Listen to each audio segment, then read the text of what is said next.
Hey, we'll try this again. I ran out of room and I made half a video and phone memory quit on me. I am now making oatmeal on a very blustery, frost-covered day, but very sunny and bright. To be fair, we got to give it its due where it deserves it. You say give the devil his due. Well, we'll give this blustery, frost-covered day its due too. It is very cold, but it's not windy, so that's a bonus. And the sun is shining and the sky is blue, so it's really nice to look at. We're getting virtually no warmth from the sun right now, but at least we don't have a strong wind to make things worse. You got to find your blessings where you can. Yes, you do. My goodness.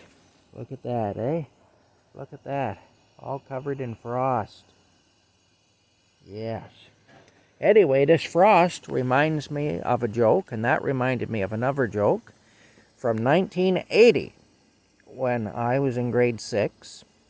I should explain, I was a year behind my classmates because I failed grade 4.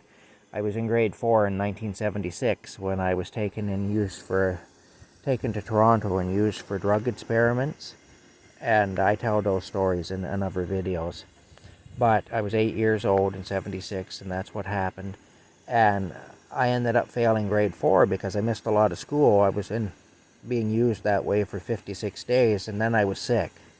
What they did to me made me really sick. So I failed grade 4. So I was actually a year behind I was a year older than most of my classmates, but in 1980, I was 12 in 1980 and in grade 6. But I'll tell you the story anyway. I'll tell you the jokes, these two jokes. The first one's a little risque, so brace yourself because it's a bit dirty. It's a bit dirty. If the teachers had heard us telling these jokes, we'd have received a strapping. We really would have. We had to be careful. It was 1980. They didn't fool around with you back then. They'd beat you. They'd beat you severely. I say that kind of jokingly, but it's actually true. They would. So we did have to be careful. That's actually a fact. If a teacher overheard us telling these jokes, telling this one joke, we get into trouble anyway. But I'm going to tell it here. So if any of my former teachers are watching, too bad about it. You can't do anything now. There you go. All right, let's tell the joke. I have to go to work for 10:30. I was talking to the lady there that I'm going to be helping out at her place, and we're not starting until 10:30. So this gives me some time to eat breakfast, which is wonderful. Anyway, here's the first joke. Get ready. Here it comes. Why did Frosty the Snowman pull down his pants? Here's the punchline. Because he heard the snowblower coming. Think about it. Think about it. He pulled down his pants because he heard the snowblower coming, and he was Frosty. He was made out of snow. That's the first one. Okay, that's the one that would have got us into trouble.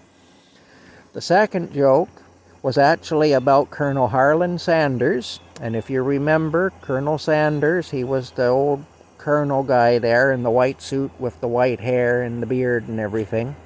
Very dignified looking gentleman. And he was the founder of the Kentucky Fried Chicken franchise. And you remember his commercials. The commercials for his business used to say, it's finger licking good, because you'd eat his chicken and you'd be licking your fingers, just getting as much of the taste of that chicken off your fingers as you could because it was so good. It's finger licking good was the commercial. It's chicken, Kentucky Fried Chicken. It's finger licking good. Now here's the joke. Here it goes. Here it comes. Get ready. Get ready. Here it comes. Did you hear that Colonel Sanders passed away? And then the other person would say, why no, I didn't. What happened? Well, he choked on his fingers. That was the joke. He choked on his fingers. He was licking his fingers with such intensity, he choked on them. That's the other joke. We had to stop telling that one, though, because in 1980, Colonel Sanders actually did pass away. And we decided it would be in bad taste. Anyway, video limit reached. Talk to you later.